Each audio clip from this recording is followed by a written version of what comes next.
जय हिंद दोस्तों, कैसे हैं आप सभी लोग। आशा करता हूं आप सभी ठीक होंगे, स्वस्थ होंगे और मौज कर रहे होंगे। मैं अंकित एक बार फिर से आपके अपने YouTube चैनल वासुदेवा एजुकेशन में आपका स्वागत करता हूं। आज हम बात करेंगे बेटा बीए बीएससी सेमेस्टर फर्स्ट प्रभावी हिंदी लेखन की बात करने वाले हैं, क्योंकि 2025 एग्जाम स्पेशल मॉडल पेपर रहने वाला है। इसका पेपर आपका परसों का होने वाला है, जिसके बड़े बेहतरीन क्वेश्चन हम निकाल के लेके आए हैं और इन्हीं क्वेश्चनों के साथ में हम आगे तक चलेंगे, क्योंकि ये क्वेश्चन जो है वो हमारे लिए बहुत महत्वपूर्ण होने वाले हैं। इन्हीं क्वेश्चन से आपके एग्जाम में लगभग क्वेश्चंस निकल के आ जाएंगे आपको। और सबसे बड़ा एक रोचक चीज यहां देखने को मिलेगी आपको, एक शॉकिंग चीज भी दिखाऊंगा मैं आपको कि इस पेपर के माध्यम से क्या होता है। ठीक है, तो आइए शुरू करते हैं अपने पास में। और आज मैं मॉडल पेपर फर्स्ट की बात कर रहा हूं, कल सेकंड की भी बात करूंगा अपने पास में। तो बेटा पहले क्वेश्चन की बात करते हैं अपने पास में, लेखन कौशल का मुख्य उद्देश्य है। तो बेटा लेखन कौशल का मुख्य उद्देश्य विचारों की स्पष्ट अभिव्यक्ति करना, यानी कि विचारों को अभिव्यक्त करना, विचारों को क्लियर करना अपने पास में लेखन कौशल का मुख्य उद्देश्य है। प्रभावी लेखन का प्रथम गुण है, यानी प्रभावी लेखन को हम यूज में क्यों ले रहे हैं, इसका मेन कैरेक्टर क्या है। तो बेटा स्पष्टता, क्लियरिटी लेके आना अपने पास में क्या है, प्रभावी लेखन का मुख्य गुण है। इसके अलावा लेखन कौशल का विकास होता है अपने पास में, यानी कि हमें पास में सीखने साखने की चीजें जो है किससे होता है बेटा, निरंतर अभ्यास से।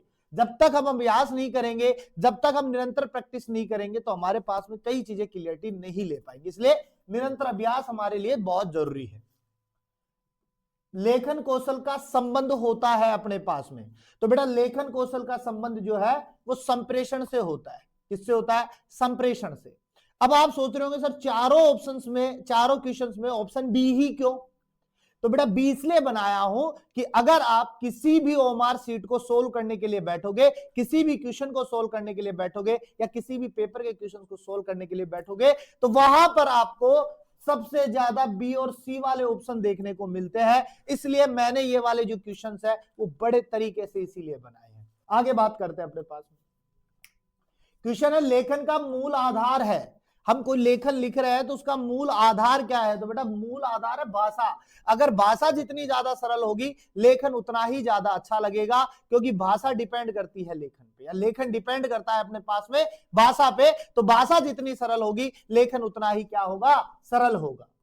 प्रभावी लेखन में सबसे आवश्यक है, तो बेटा सबसे आवश्यक जो है विषयानुकूलता है अपने पास में। क्या है, विषयानुकूलता, विषय के अनुकूल रहना अपने पास में सबसे आवश्यक है।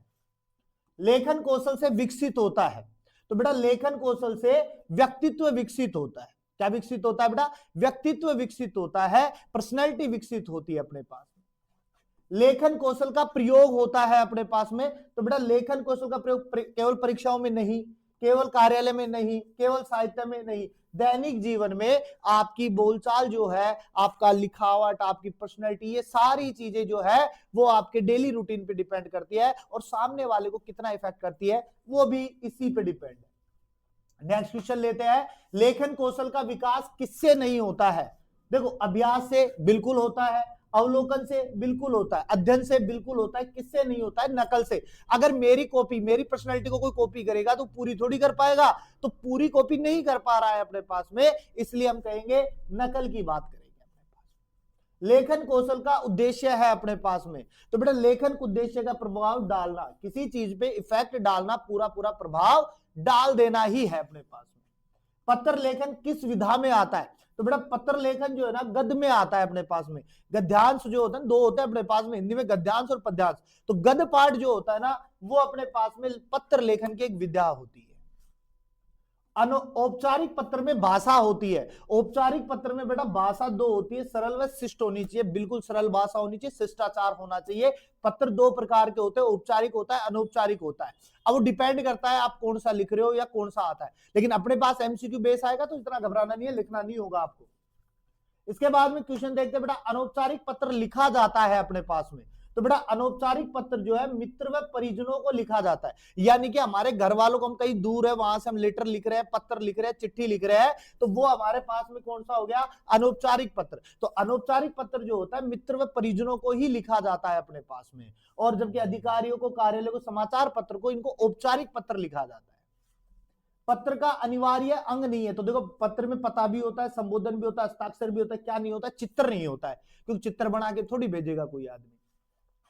आवेदन पत्र किस श्रेणी में आते हैं? तो आवेदन पत्र बेटा औपचारिक श्रेणी में आते हैं। मैंने कहा अध्याकारी को लिख रहे हैं, कार्यालय के लिए समाचार पत्र को लिख रहे हैं, तो हम क्या कर रहे हैं, आवेदन कर रहे हैं। तो आवेदन किस में आएंगे बेटा, औपचारिक में आएंगे अपने पास में। पत्र में दिनांक लिखी जाती है, हाँ बिल्कुल लिखी जाती है, लेकिन कहां लिखी जाती है बेटा, प्रारंभ में लिखी जाती है। सबसे ऊपर ही ऊपर जो है वो दिनांक से ही शुरुआत करते हैं अपने पास में। उसके बाद में हम बात करें बेटा प्रिय मित्र संबोधन है, तो अपन प्रिय मित्र किस में देंगे बेटा, अनौपचारिक पत्रों में ही तो लिखेंगे। अगर मित्र को लिख रहे हैं तो प्रिय मित्र, तो उसी में तो लिखेंगे अपने पास में। प्रिय फादर अपने पास में, तो ऐसे लिखते हैं अपने पास में, my dear father, my dear mother, my dear sister, my dear friend. तो ये सब कुछ जो है वो अनौपचारिक पत्र की देन है अपने पास में। औपचारिक पत्र का अंत होता है तो बेटा धन्यवाद से नहीं, लेकिन क्योंकि बीच में लिखा जाता है सप्रेम शुभकामनाएं, आपका आज्ञाकारी, यानी मैं आपका आज्ञाकारी शिष्य या आपका आज्ञाकारी बेटा या कुछ भी लिख सकते हो अपने पास में, तो आपका आज्ञाकारी। औपचारिक की बात कर रहा है, आवेदन कर रहा है, तो आपका आज्ञाकारी नाम लिख दो नीचे की नीचे। पत्र लेखन में सबसे आवश्यक है, तो बेटा सबसे आवश्यक है स्पष्ट उद्देश्य। अगर पहली लाइन ही सही लिख दोगे ना आप, तो पत्र पढ़ने में मजा आएगा। अगर पहली लाइन में अगर आप गड़बड़ी कर दिए तो वहीं से आपका पत्र खराब हो जाता है। पत्र लेखन का उद्देश्य है बेटा संवाद स्थापित करना, एक दूसरे में कम्युनिकेशन बनाना। यानी मैं किसी को लिख रहा हूं तो वो मेरी बात पढ़ेगा, फिर वो मेरे को भेजेगा तो मैं उसकी बात पढ़ूंगा, तो संवाद की बात कर रहे हैं। लेकिन आजकल तो सीधी बात है, संवाद जो है वो पत्रों के जरिए नहीं, मोबाइल के जरिए, मैसेज के जरिए, इन सब के जरिए हो रही है, तो पत्र को लोग भूल चुके हैं। ठीक है। रिपोर्ट लेखन का उद्देश्य है, तो बेटा रिपोर्ट लेखन का मतलब है तथ्यात्मक सूचना। क्या है, तथ्यात्मक सूचना, तथ्य के साथ में रिपोर्ट पेश करना। रिपोर्ट लेखन की भाषा होती है, तो फिर वही बात करेंगे, सरल व स्पष्ट होती है। कैसी होती है, सरल व स्पष्ट होती है अपने पास में। रिपोर्ट लेखन में प्रमुख है, रिपोर्ट लेखन में बेटा तथ्य आते हैं। क्या आते हैं, तथ्य। अभी बताया मैंने तथ्यात्मक। रिपोर्ट में सबसे पहले आता है बेटा शीर्षक। शीर्षक के बिना रिपोर्ट अधूरी है, क्योंकि जो पढ़ने वाला होगा वो कैसे पढ़ेगा, विदाउट शीर्षक कैसे देखेगा, पूरी रामायण थोड़ी पढ़ने जाएगा। रिपोर्ट लेखन किससे संबंधित होता है, तो कविता से नहीं, कहानी से नहीं, नाटक से नहीं बेटा, किससे होता है, समाचार से होता है। किससे होता है, समाचार से होता है। कहानी का मुख्य तत्व है, कहानी का मुख्य तत्व पात्र है। तो आपने देखा होगा ना, कई बार सीरियल आते तो उसमें लिखा था काल्पनिक पात्र, यहाँ पे तो पात्र आ जाएगा अपने पास में। कहानी लेखन आधारित होती है बेटा कल्पना पे, हम केवल कल्पना कर सकते हैं कि ऐसा हो सकता है अपने पास में, काश ऐसा हो जाएगा इसके अंदर। और वो जब टीवी सीरियल आते हैं ना अपने पास में, तो जब टीवी सीरियल चल रहे होते हैं, पूरा टीवी सीरियल हो जाता है और जाते जाते वो कल के लिए छोड़ जाता है, कल देखिए, तो कल वाले को चीज को आप इतना स्ट्रांगली ले जाते हो, फिर सोचते रहते हो हाँ ये कैसे होगा, है ना। तो ये सारी चीजें जो है कल्पना पे आधारित, हम इमेजिनेशन करते हैं, हाँ ऐसा हो सकता है अपने पास में। कहानी का अंत होना चाहिए बेटा स्पष्ट तरीके से होना चाहिए, बिल्कुल अपने पास में घुमाव फिराकर नहीं होनी चाहिए कहानी का।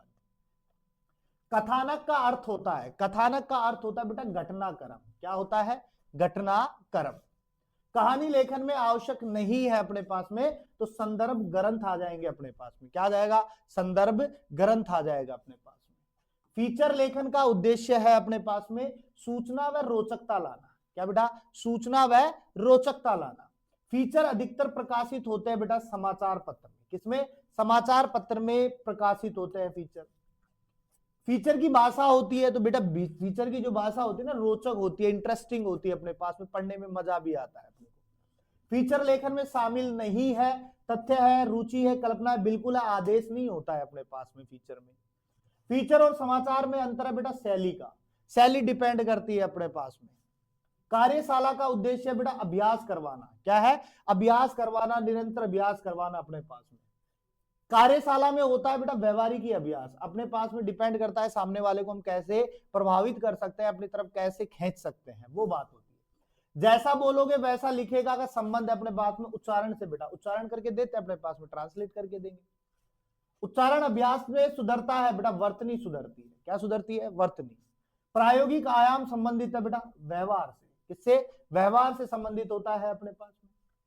इसके अलावा बात करें बेटा शब्दकोश का प्रयोग किया जाता है अपने पास में, तो शब्दकोश का प्रयोग शब्दार्थ के लिए किया जाता है। किससे किया जाता है, शब्दार्थ के लिए किया जाता है।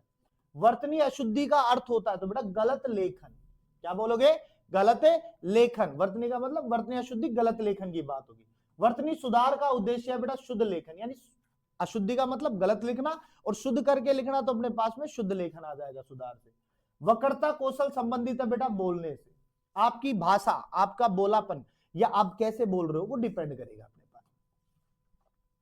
प्रभावी वक्रता के लिए आवश्यक है बेटा, प्रभावी वक्रता के लिए बेटा आत्मविश्वास। क्या आ जाएगा? आत्मविश्वास। आपके अंदर कॉन्फिडेंस है तो आप कुछ भी कर सकते हो। प्रभावी भाषण में सबसे पहले ध्यान दिया जाता है विषय की स्पष्टता पर। किस पर बेटा? विषय की स्पष्टता पर। वर्तनी वृद्धि आवश्यक है, तो वर्तनी वृद्धि का मतलब है बेटा अर्थ बदल सकता है। शुद्धि का मतलब है अर्थ बदल सकता है, कोई चीज गलत लिखी हुई तो हम उसको शुद्ध करके लिख देंगे। इसके बाद में वर्तनी शुद्धि आवश्यक है, क्योंकि ये हो गया शायद बेटा, हो गया अपने पास में। समानार्थी शब्द खोजने में सहायक है, तो समानार्थी शब्दों को खोजने के लिए बेटा शब्दकोश। क्या आ जाएगा? शब्दकोश आ जाएगा। शब्दकोश में शब्द व्यवस्थित होते हैं बेटा वर्णानुक्रम में। किसमें बेटा? वर्णानुक्रम में होते हैं। प्रायोगिक शिक्षण का उद्देश्य बेटा कौशल का विकास। किसका विकास? कौशल का विकास। तो ये हमारे पास में टॉप 50 क्वेश्चंस होते हैं। मिलते हैं एक नेक्स्ट मॉडल पेपर के साथ में, जहां पर फिर से हम बात करेंगे। और ये बेटा ये जो एक जैसे जो ऑप्शंस मिले हैं ना, वो केवल इसी चीज को दर्शाने के लिए कि आपके एमसीक्यूज जो आते हैं, क्वेश्चन ओमार सीट आती है, तो उसमें बी वाले ऑप्शन आने लगते हैं तो एक कंफ्यूजन सा बन जाता है, ये आएगा यार, बी सभी में बी थोड़ी आएगा, ए भी तो आना चाहिए, तो वहां पे हमें कंफ्यूजन ना हो, बी भी आ सकता है, इसीलिए ये बढ़ाया गया है आपके लिए। तो मिलते हैं एक नेक्स्ट वीडियो के साथ में, तब तक आप बने रहिए मेरे साथ में। चैनल को सब्सक्राइब कर दीजिएगा, बेल आइकन दबा दीजिएगा, ताकि वीडियो का नोटिफिकेशन आपके पास में जल्द से जल्द आ जाए। हमेशा की तरह बेटा मुस्कुराते रहो, मुस्कुराना जीवन का अमूल्य पल है।